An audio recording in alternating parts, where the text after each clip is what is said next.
Kami di sini sebagai narator akan menceritakan cerita hikayat Indra Bangsawan.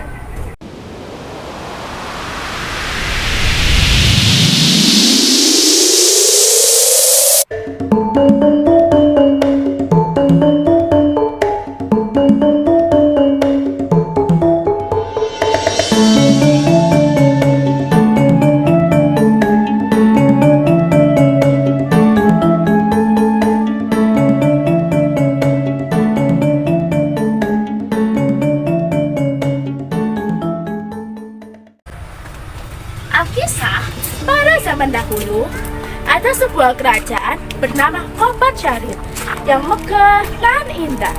Raja yang memimpin kerajaan itu bernama Raja Indra Bungsu. Ia adalah seorang raja yang bijaksana dan adil dalam bertindak. Rakyat di negeri itu hidup dengan aman, bijaksana, sentosa, karena sang raja selalu memperhatikan kehidupan rakyat mereka. Sang raja memiliki istri yang sangat cantik.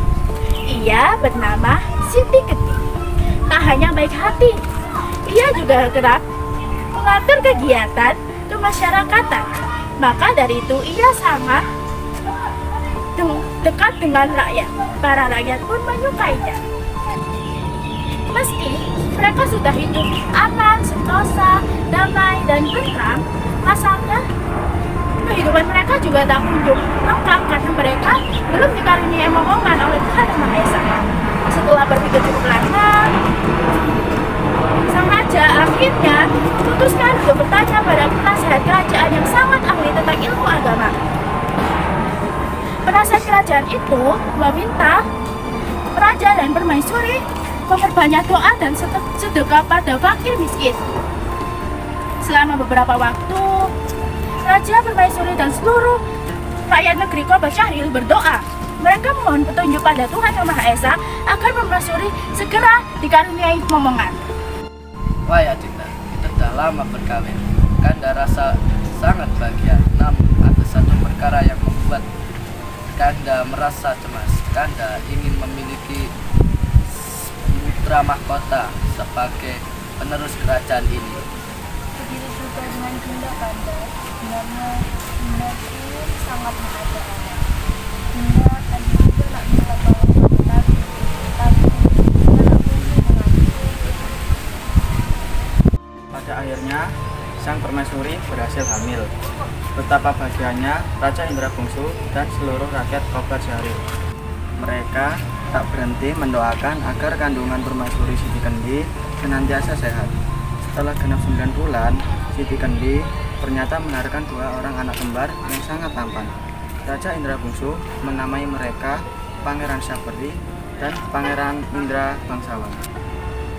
Meski kembar, Pangeran Syahperi lahir terlebih dahulu, sehingga dia merupakan kakak dari Pangeran Indra Bangsawan. Mereka tumbuh dengan sangat baik. Sang raja pun memerintahkan guru terbaik untuk mengajari mereka ilmu perang, ilmu pemerintahan, ilmu bermain, senjata, dan beragam pendidikan lainnya. Karena keduanya sama-sama hebat dan tangguh, sang raja pun bingung menentukan siapa yang kelak menjadi penggantinya. Setelah berpikir lama, ia akhirnya punya solusi atas keresahan hatinya. Pada suatu malam, Raja Indra Bungsu bercerita pada kedua anak tampannya. Semalam ayah bermimpi. Dalam mimpi itu ayah menunggang kuda. Tiba-tiba ada pemuda yang gagah. Dia membawa buluh berindu. Alat tiupan bambu membuat hati ayah sangat tentram. Ayah nak sangat buluh berindu itu. Namun dia tak mau bagi ayah. Dia bahkan berkata, yang berhasil mencari buluh berindu maka dialah yang menjadi raja. Oleh karena itu, bisakah kalian mencari buluh berindu itu? Yang berjaya akan ayah jadikan sebagai pengganti ayah. Setelah mendengar cerita sang ayah, kedua putra mahkota saling berpandangan. Mereka saling mendekat dan terdengar membicarakan sesuatu.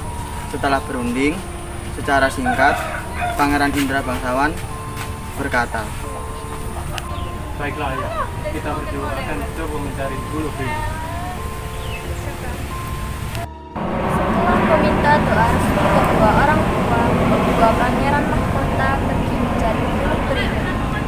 Bersama-sama mereka melewati hutan dan lembah. Adapun yang terjadi, mereka bisa melaluinya bersama-sama hingga suatu hari mereka melewati sebuah gunung yang sangat terjal. Banyak bebatuan besar yang sangat sulit untuk mereka lewati. Namun, mereka tak pernah menyerah. Mereka selalu berupaya agar dapat melewati segala rintangan demi mendapatkan bulu perindu. Sesampainya di sebuah puncak gunung, tiba-tiba datang angin topan yang sangat besar.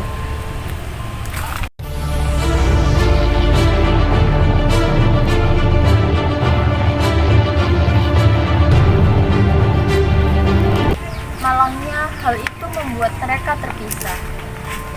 Pangeran Syahperi terhempas di dekat pohon hingga ia tak sadarkan diri.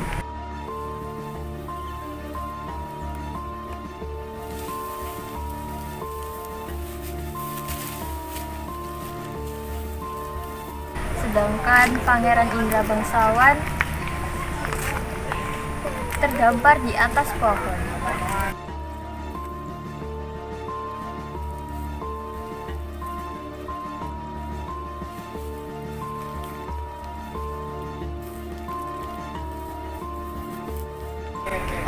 Setelah sadar, Pangeran Syahperi kebingungan.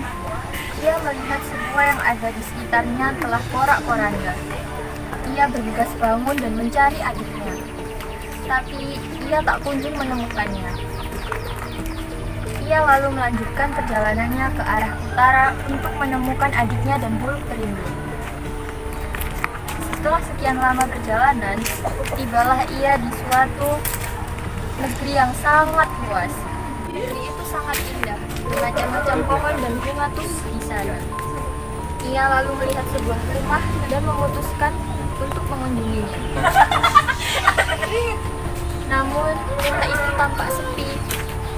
Pangeran Syahperi lalu mengintip ke setiap sudut jendela itu. Lalu, ia melihat seorang perempuan yang tampak terikat.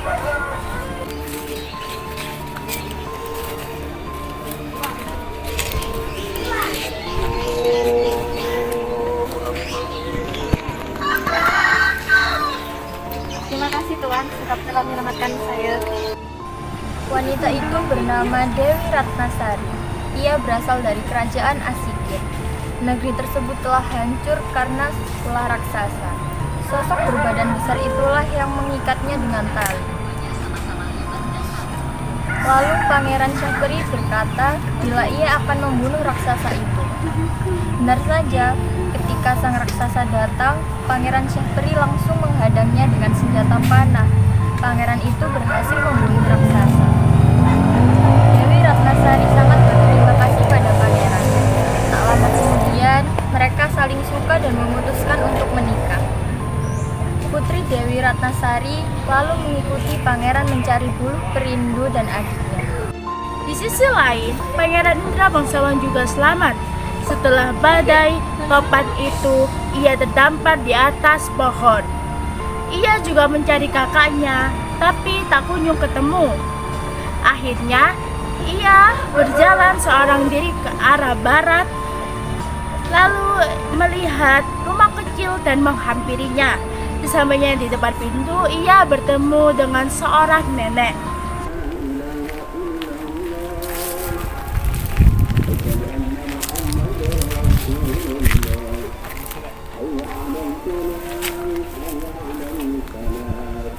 Apa yang membawamu datang kemari? Apa tujuanmu kemari? Nama saya Indra Bangsawan, Nek.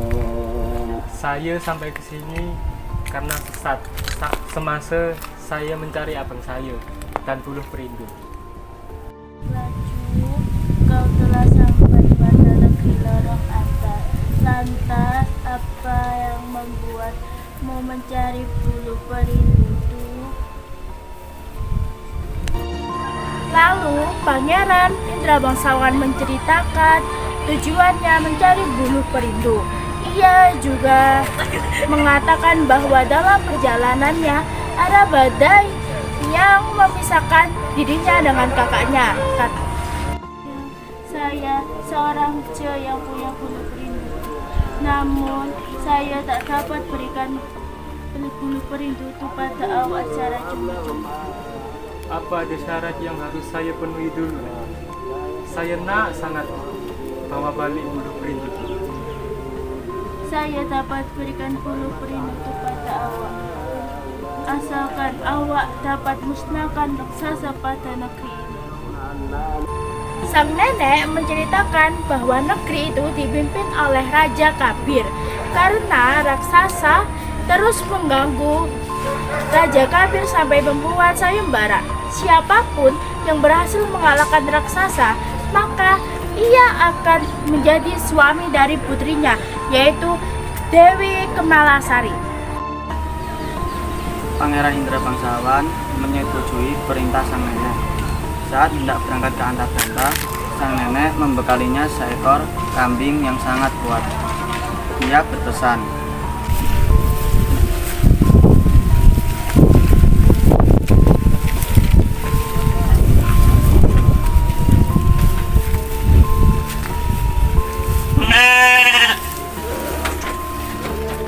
Nak, kambing ini akan menjadi bekalmu dalam memusnahkan raksasa itu. Baiklah Nek, tak akan saya dapat kalahkan raksasa. Pergilah. kemudian Pangeran Indra Bangsawan memulai perjalanannya menuju negeri Antapanta sendirian. Sesampainya di negeri itu, para penjaga menghadangnya. Dia lalu mengatakan bahwa dirinya hendak membantu melawan sang raksasa. Tak berselang lama, datanglah raksasa menyerang Antapanta. Para pasukan kerajaan Antapanta dibantu oleh pasukan dari anak Raja Sembilan pun beraksi. Namun, raksasa itu sangat kuat. Beberapa pengawal mulai jatuh tersungkur.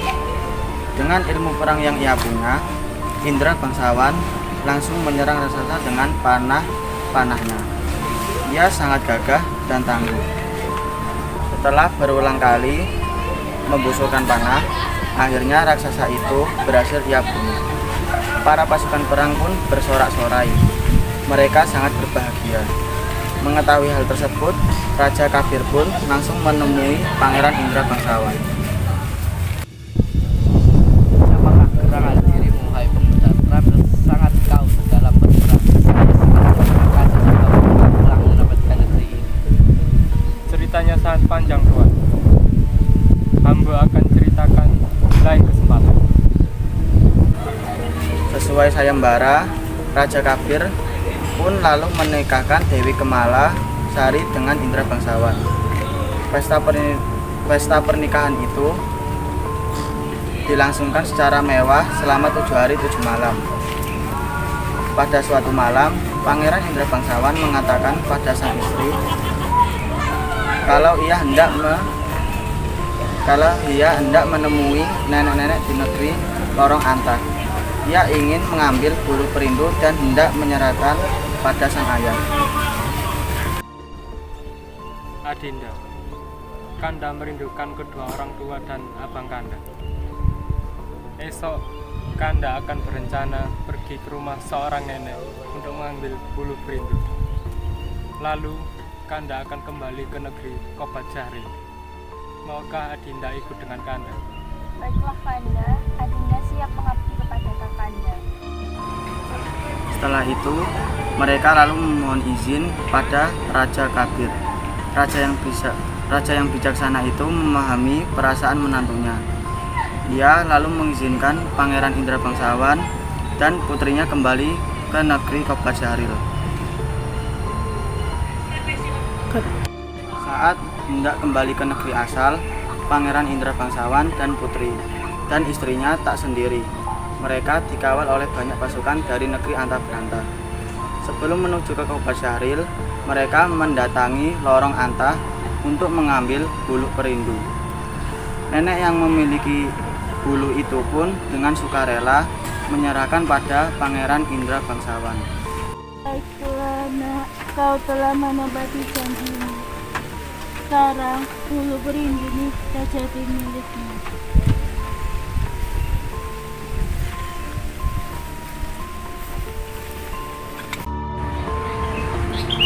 Setelah mengambil Bulu Perindu, Indra Bangsawan, istrinya, dan para pasukan pun melanjutkan perjalanan. Setibanya di sana, para rakyat langsung menyambut pangeran dengan sukacita. Begitu pula dengan Raja Indra Bungsu dan Permaisuri Siti Kendi. Mereka sangat bahagia karena anaknya telah kembali. Pada saat yang bersamaan, Pangeran Saperi dan istrinya juga kembali ke istana. Saudara kembar ini sontak langsung berpelukan. Mereka tak menyangka bisa bertemu lagi dengan istri masing-masing. Pada saat itu pula, Indra Bangsawan menyerahkan Bulu Perindu. Maka, Raja mengumumkan bahwa Indra Bangsawan adalah penerusnya. Mengetahui adiknya berhasil mendapatkan Bulu Perindu, Pangeran Saperi merasa bangga. Itu Tadi cerita dari kelompok kami yang berjudul Hikayat Indra Bangsawan. Sekian dari kelompok kami. Wassalamualaikum warahmatullahi wabarakatuh.